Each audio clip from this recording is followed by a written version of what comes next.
ನೀವು ಈ ಬೀಟ್ರೂಟ್ನ ನಿಯಮಿತವಾಗಿ ಸೇವಿಸ್ತಾ ಬಂದರೆ ನಿಮಗೆ ರಕ್ತಹೀನತೆ ಸಮಸ್ಯೆ ಕೂಡ ನಿವಾರಣೆ ಆಗುತ್ತೆ. ಬೇಕಿದ್ದರೆ ಒಂದ್ಸಲ ಟ್ರೈ ಮಾಡಿ ನೋಡಿ. ಇದಕ್ಕೆ ಸ್ವಲ್ಪ ಹಿಂಗನ್ನ ಹಾಕ್ತಿದ್ದೀನಿ. ನೆಕ್ಸ್ಟು 2 ಟೀ ಸ್ಪೂನ್ ಆಗೋಷ್ಟು ಗರಂ ಮಸಾಲ,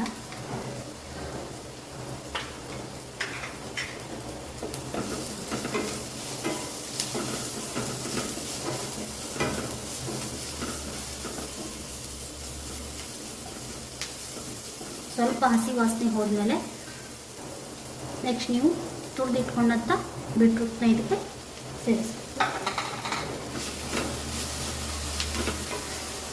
ಈ ರೀತಿ ಚೆನ್ನಾಗಿ ಒಂದ್ಸರಿ ಮಿಕ್ಸ್ ಮಾಡ್ಕೊಳ್ಳಿ.